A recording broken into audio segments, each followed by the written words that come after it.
Welcome to Fjook Enterprises, where we suffer technical issues daily. For instance, you may notice this video has no video. It is just a picture.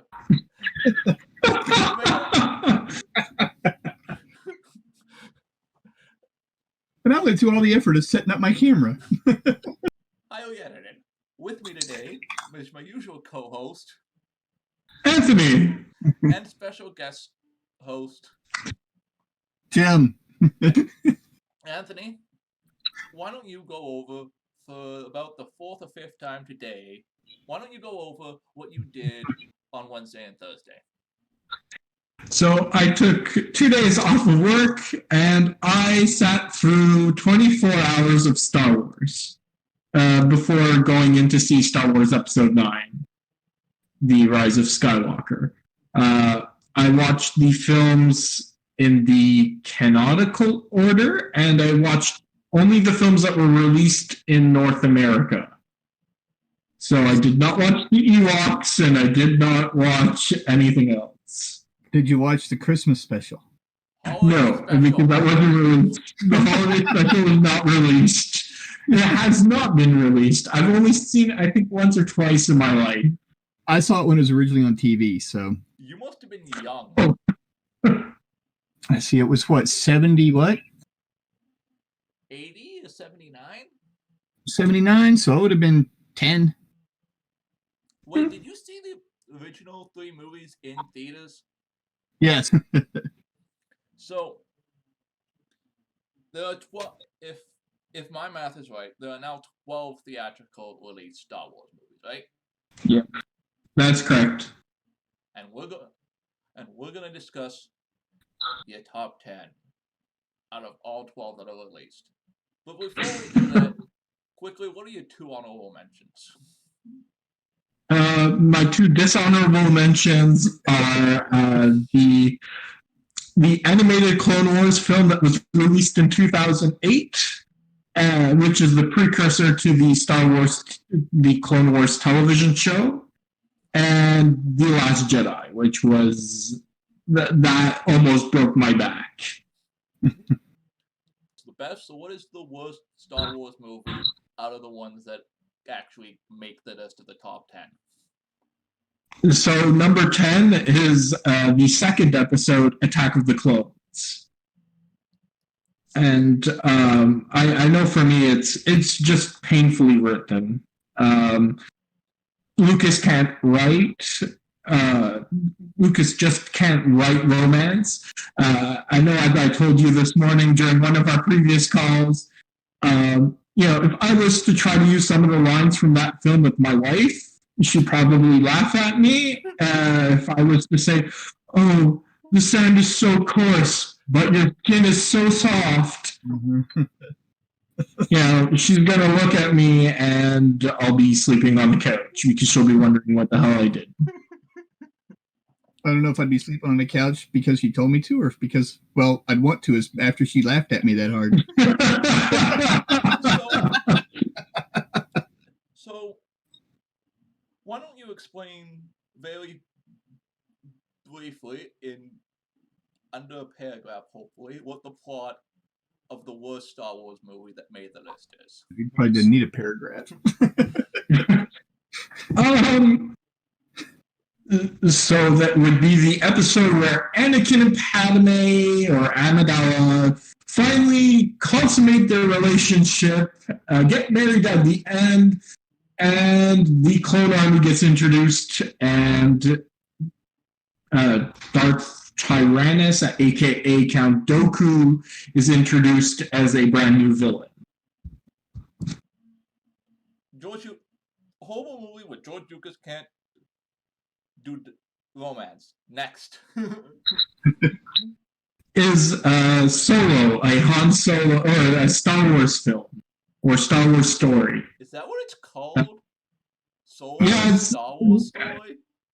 I think both Rogue One and Solo have a Star Wars story after their names. Why is it better than the previous entry?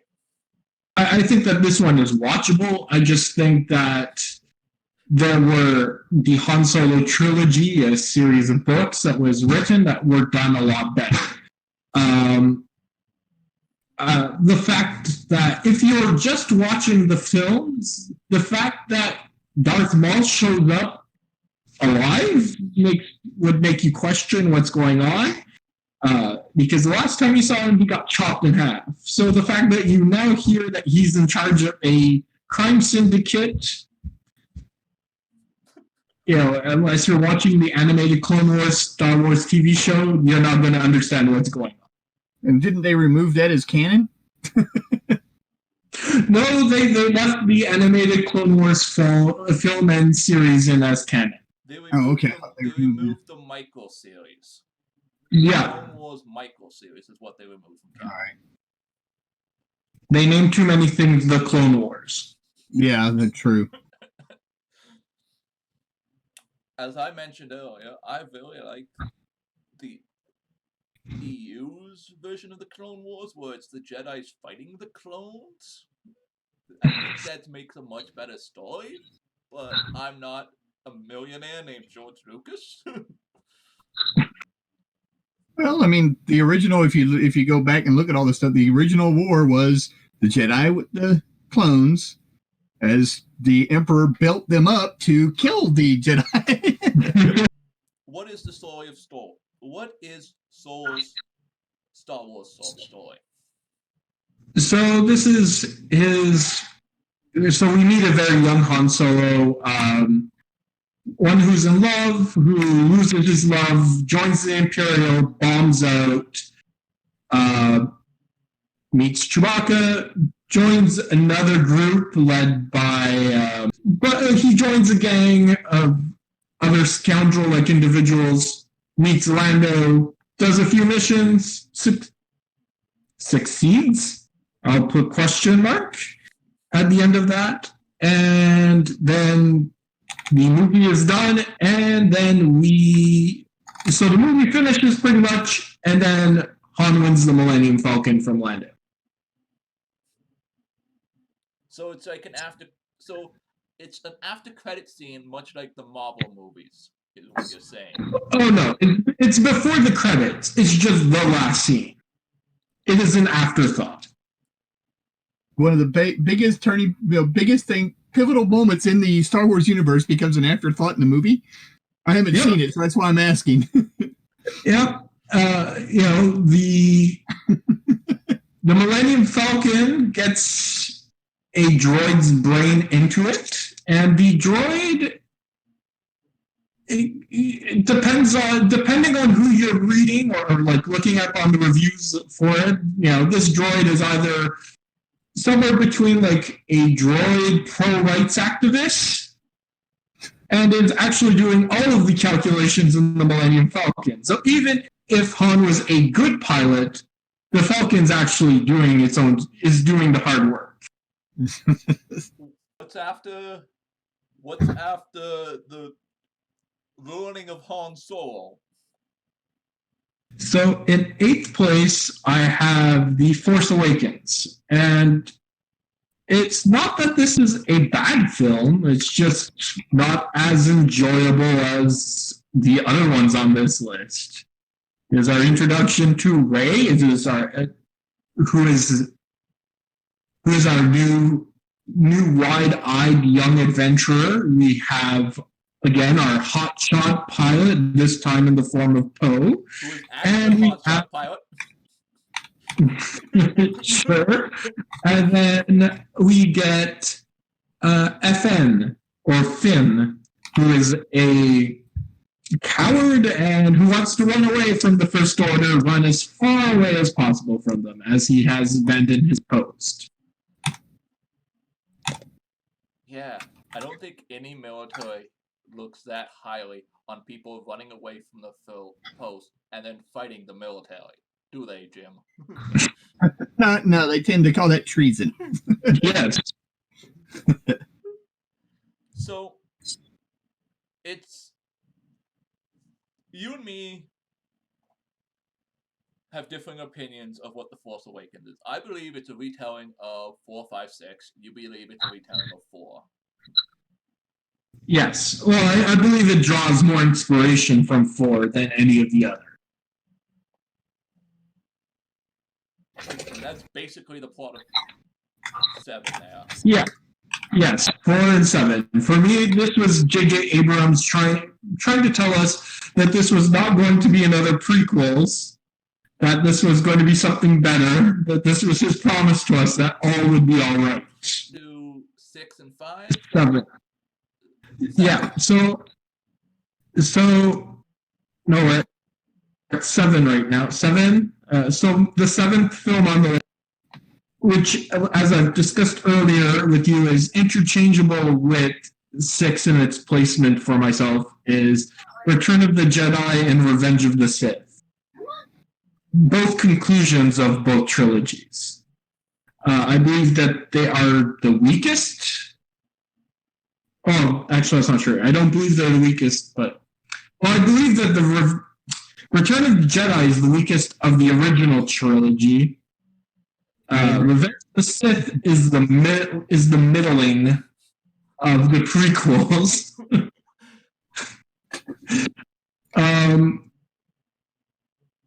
I just feel that both of them have their flaws in their stories. They're not the strongest stories, but I really do enjoy Palpatine in Revenge of the Sith, and I do enjoy, again, Palpatine in Return of the Jedi.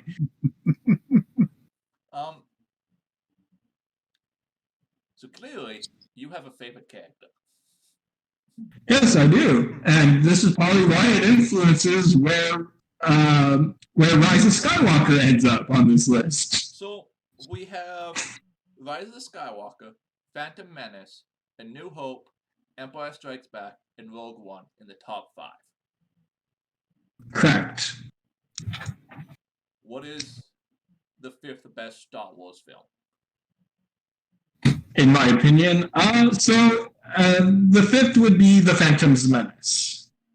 I know some people have some issues with it. For some people, they stopped watching Star Wars after they saw it. I was gonna say, how you can rank Jar Jar above the Return of the Jedi? I agree. Return of the Jedi was a weaker story, but anything with Jar Jar in it is freaking horrible. See, I don't know. Maybe it's because I was younger when I saw Episode 1. For me, even now older, Jar Jar still doesn't bother me that much. I know Marcel says that I could be biased because I'm a political science junkie, and that is my background professionally. So maybe I enjoy the Senate more than most people. And maybe I was their target audience for that film. If Obi-Wan had cut him in half when he popped up out of in front of him and kept running. Yeah. But then, there were the interesting theories about Darth Jar Jar and was he really intended to be that drunken master? Are we on to my number 4? Is Rise of Skywalker. And I enjoyed this film. My father has been also a lifelong Star Wars fan. He's the one who introduced me to the series. And he did not enjoy the prequels. He hated 8, but he enjoyed 9. He thought that it was a good conclusion, as do I. We believe that they were good conclusions to the Skywalker saga. And we just think it's a good conclusion to the story, and regardless of the issues that were brought up by Rian Johnson, J.J. Abrams does his best to fix a lot of things. I'm not saying that he doesn't make things come out of nothing, but again, he's trying to wrap up a trilogy that has definitely has the weakest film in between it. And apparently, I don't understand Disney's decision to switch directors. And apparently, they've also decided no more trilogies. Thank God. 24 hours was long enough. Over 2 days. They're going to do more movies. They're just not going to do any more trilogies. So, the question is, does Rogue One beat out the episode 4 and 5? And the answer to that is no. So in third place is Rogue One. And yes, I know some people have issues with Rogue One because Darth Vader at the end of Rogue One knows that the plans are on the Tantive IV with Princess Leia. For some reason in episode 4, Princess Leia plays dumb and stupid and says that she has no clue what he's talking about. Well, he knew that she had them. That's why they take her and are interrogating her. Yeah, like I said, I have no issues with it, but I know that that's issues with other people online. Rogue One, it's an interesting story, and as I was saying earlier in a different podcast, the characters in Rogue One are more likable than the characters introduced in the previous trilogy. In the J.J. Abrams trilogy. So, what's number 2? I'm curious on this one. I want to see if he's got the same as my 2. So let's create a brand new movie. No. So in number 2 is A New Hope, and then number 1 is Empire Strikes Back. I agree 100%. Any Star Wars fan will always rank Empire Strikes Back above A New Hope. And there was a point in time, Anthony, where you ranked Rogue One above both of them. There was, but again, this is not static. This list might move again. I have my second screening for Rise of Skywalker tomorrow, so maybe there was something, either A, that I missed, or something that I won't like on the second viewing that might make it go down or up, or could also pull other films up or down based on, my reinterpretation on the second viewing. So, I was looking something up on my phone because I remembered, and someone did update the machete order. Have you heard of the machete order to watch the films, Anthony? I've heard of it. I haven't actually watched it in the machete order. Or the previous machete order. The machete order was originally episode 4, 5, 2, 3, 6. The new machete order is basically the same except 7, 8, 9. But I remember. But you mentioned in the call that didn't get recorded that you can skip 8. And still I feel that 8 is so inconsequential to the story and the overall narrative that it's better to have not seen Luke the way he was portrayed in 8 and go right to 9 than it is to sit through that BS. And that's pretty much what everybody I've said. They're like, the way they portrayed Luke in that movie was an insult to Star Wars fans. And in 9 they even acknowledged that. Like, when Luke is introduced, he's like, "I'm sorry," is almost the first words he says. So, I am going to probably get Disney Plus so I can watch it in this order. But I believe the best order to probably watch the Star Wars movies is 4, 5, 2, 3, 6, 7, 9. Well, actually, you need to have... So right now here in Canada, you actually need to have Netflix and Disney Plus, because Netflix still has the rights for The Last Jedi and for Solo. So if you want to watch 8, you have to watch it on Netflix. But if you if you watch 4, 5, 2, 3, 6, 7, 9. Oh, okay. Those movies tell a complete story, Anthony? Well, like I said, any combination I think will tell a full story as long as you start as long as you hit all of the original trilogy, regardless of what other films you take, it will tell a complete story. Will it may all entirely be answered? Will all the questions be answered? No. But does, with the 12 films that we've just gone through, answer every single question that's raised? No. As we were talking earlier, the animated Clone Wars film introduces two characters that are never brought up again. And without the if you skip the animated Clone Wars, you go from Count Dooku being a villain to being executed the next time you see him. Well, he's been introduced as a villain and then being decapitated in the very first scene. So at least the animated Clone Wars film gives you a bit of, makes him look a little more notorious. But that is my recommendation. You watch in the machete order, but you skip episode 8. Because as you said, episode 8 doesn't add anything to the overall plot, and neither really does episode 1. It is a good movie, but it doesn't really add anything to the plot that you don't get without it.